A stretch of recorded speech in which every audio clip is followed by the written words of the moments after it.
Welcome to today's class on our YouTube channel Maths with Devanu. Today we will discuss about probability. Let us see these three statements. The sun rises in the east. A week has 7 days. A minute has 60 seconds. Next two statements. The sun sets in the east. A minute has 69 seconds. Now these three statements. It will probably rain today. Chances are high that our team will win the match. I doubt that he will win the match. Now what is the difference between first three, next two and last three statements? First three statements are always true. Next two statements are always false. And what about these three? They involve words probably, chances, doubt. These words involve uncertainty. Now, can we measure this uncertainty? If yes, how? The uncertainty of the above words can be numerically measured by means of probability. Now, how did the use of probability start? It started with gambling. It is believed that in 1654, a gambler approached French mathematician and philosopher B. Pascal regarding dice problems. Pascal got interested. He studied them and also discussed them with another French mathematician, P.D. Fermat. Both of these solved these problems independently. And what about the written book? The first written book was published by Italian mathematician named Book on Game of Chances. Now, though use of probability started with gambling, these days it is used in several places in physical and biological sciences, weather forecast, commerce.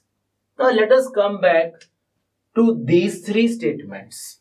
Now these statements are always true. If we consider them in probability, they are called as sure events.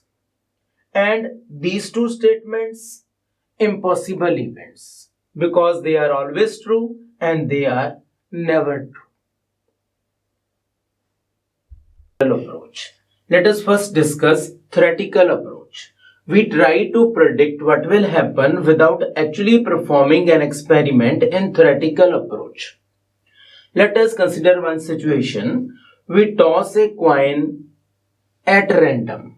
At random means without any bias or interference. Here we know coin can land only in two possible ways, either head up or tail up. And we can reasonably assume that each outcome is as likely to occur as the other, which we refer to as equally likely. Now, according to the formula, number of outcomes favorable to the given event or required event, number of possible outcomes of the experiment, we get probability of head 1 by 2, probability of tail 1 by 2 or 0.5. What about experimental approach? Probability is based on what actually happened. Let us toss a coin once and what we get is a head. Probability of getting a head using this formula, number of trials in which event happened, total number of trials. Now we got head in one event and what were the total number of trials? 1. So 1 by 1, 1. And we did not get tail. So 0 by 1, 0. But is this the same as theoretical value? No. We got each of head and tail as 0.5. But here we are getting 1 and 0. So can experimental approach be same as the theoretical one? Yes. When we perform the experiment very large number of times. Suppose we toss a coin 10,000 times Now we get head 5050 times and tail 4950 times. We find the probability of getting head and probability of getting tail. We see these values are very near to the theoretical values. Now, experimental approach appears to be more reliable, but it has some shortcomings. If we want to verify or find probability using experiments for a coin or for a die, it is very comfortable, we can easily do it. But what about if number of coins is more, 3, 4, 5, 6, or number of dice is more? Then as the things increase or the outcomes or the trials increase, experimental approach becomes more and more difficult. Also, for finding out natural calamities, we cannot wait for natural calamities to find the probability using experiments. So in those cases, theoretical approach is very useful. Now we will discuss few situations using theoretical approach to probability. A coin is tossed once. Number of outcomes 2. Head or tail. Probability of getting head and probability of getting tail. Each is 1/2 as discussed. Now if a coin is tossed twice or 2 coins are tossed once, then what are the outcomes? 2 plus 2, that is total 4. So which we represent this way, 2 square 4. Now a coin is tossed twice. First toss we may get head or tail. Second toss, first we got head, now we may get head or tail. First we got tail, now we can get head or tail. So these are the 4 outcomes. 2 coins are tossed once. First coin, second coin. First coin head, second coin also head. First coin head, second coin tail. If we get tail on the first coin, then again on the second coin we may head or tail. Now we see that the outcomes are exactly the same. Now few questions related to this. Probability of getting 2 heads. 2 heads is coming at one place. So 1/4. Probability of 2 heads or 2 tails 2/4, 1/2. Probability of at most 1 head. That is, we need 1 or less than 1 head. So which is the outcome which has more than 1 head? This is the outcome which has more than 1 head. So favorable are 3. 3/4. Probability of getting at least 1 head.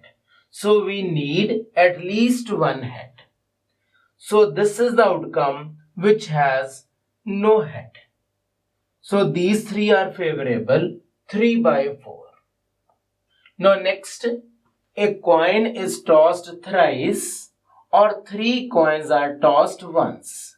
First coin, second coin, third coin. On the first coin, we get head. What about the second and third coins? We may get head or tail. So head, head, head, head, head, tail, head, tail, head, head, tail, tail. On the first, if we are getting tail, tail, head, head, tail, head, tail, tail, tail, head, tail, tail, tail. Now a coin is tossed thrice. First toss, we may get head or tail. Second toss, on the first toss we got head. The second may be head or tail. First toss gave us tail, second may be head or tail. Similarly, if we toss thrice, third time, we again, for each of these outcomes, we may get head or tail. So total we get 8 outcomes. And we see the outcomes are exactly the same. Probability of 3 heads. So this is the favorable outcome, 1 by 8. Probability of 3 heads or 3 tails. These two are favorable outcomes, 2 by 8, 1 by 4. At most 2 heads. We do not need more than 2 heads. There is only one outcome which has more than 2 heads. So remaining 7 are favorable, 7 by 8. Probability of at least 2 heads.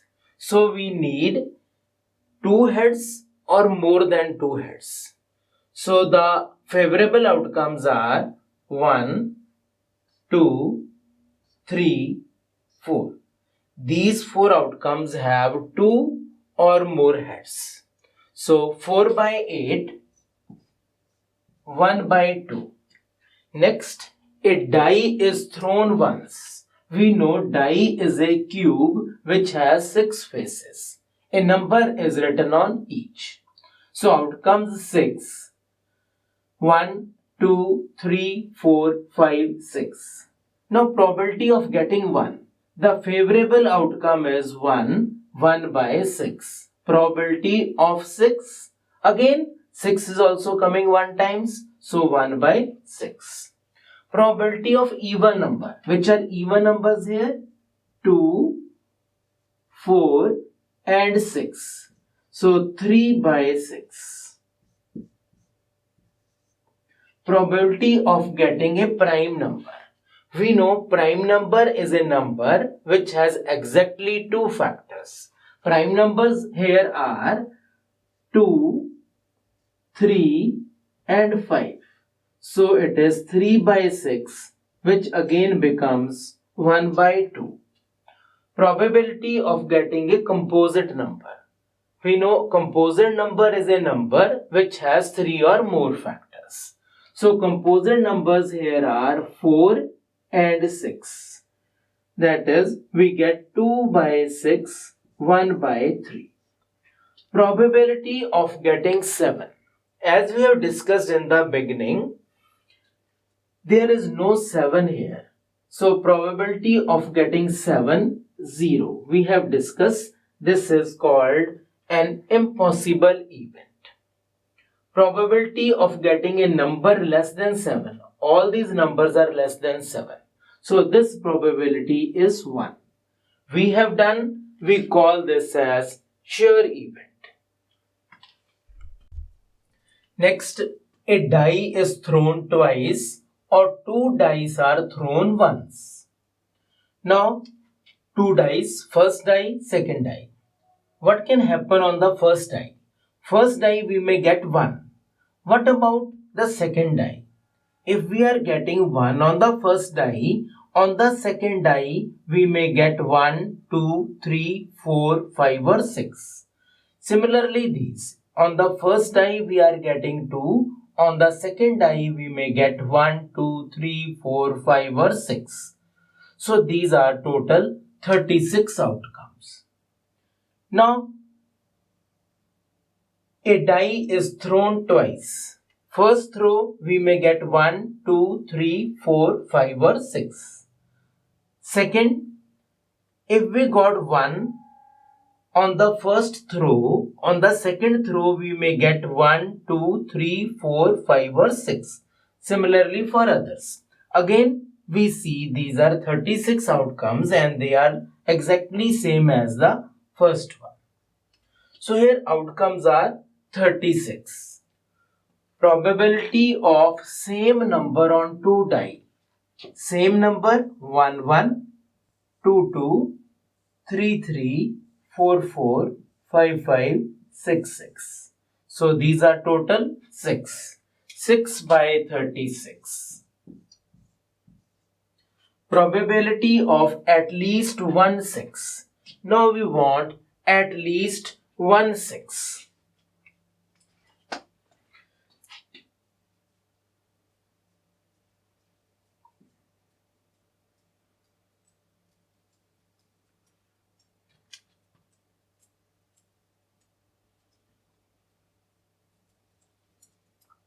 So 1, 2, 3, 4, 5, 6, 7, 8, 9, 10, 11.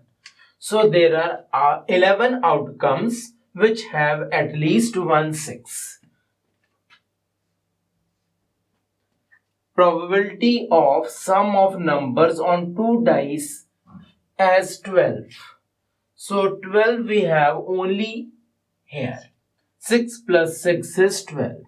So it is 1 by 36. Probability sum of numbers on two dice as 7. Now let us see these 7. 1 plus 6, 2 plus 5, 3 plus 4, 4 plus 3, 5 plus 2, 6 plus 1. So it is 1, 2, 3, 4, 5, 6. Now write in comment section what is probability of sum of numbers on two dice as 13 and probability of sum of two numbers on two dice less than 13. Now next, playing cards. We know playing cards are 52. Out of 52, 26 are marked black and 26 are marked red. Which are marked black are further divided into two categories, spades and clubs. 13 spades, 13 clubs. And those who are marked red, 13 hearts, 13 diamonds. Now few questions. Probability of a black card. Probability of black card is this way. If we take out a card without seeing from a deck of 52 cards, then what will we get? The probability of getting a black card, 26 by 52, 1 by 2. Probability of getting a card of spades, 13 by 52, 1 by 4. Probability of getting a card of spades or hearts, spades 13, hearts 13. 13 plus 13, total favorable outcomes are 26. 1 by 2. So whenever we talk about probability of getting a particular card, we assume that the deck of cards is well shuffled and we are drawing the card without actually seeing the card. Now playing cards are 52 divided into black and red cards. Black cards 26, red cards 26. Black cards are further divided into clubs and spades, 13 each. Red cards into hearts and diamonds, 13 each. Now, first, hearts, diamonds, clubs, and spades. And then each of these 13 cards is divided this way: ace, then 2, 3, 4, 5, 6, 7, 8, 9, 10, jack, queen, king. So we can see clearly these three have faces on them. Therefore, they are called as face cards. Now, probability of getting a card of spades or queen when a card is drawn at random from a well shuffled deck of cards. Spades are 13 and queens are 1, 2, 3, 4. 4 plus 13, 17. One queen is included in spades, so we are left with 16.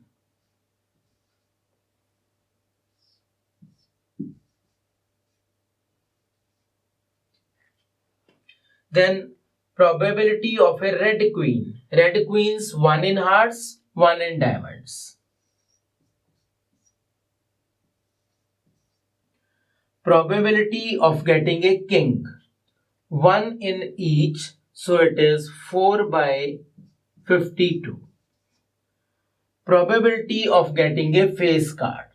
As just discussed, we have 3 face cards in each. A queen, a jack and a king. So 3 into 4, 12 face cards in all. Now next, probability of 53 Sundays in a leap year. A leap year we know has 366 days. And what about the number of weeks? 366 divided by 7 gives us 52, 2 by 7. Means complete weeks 52, remaining days 2.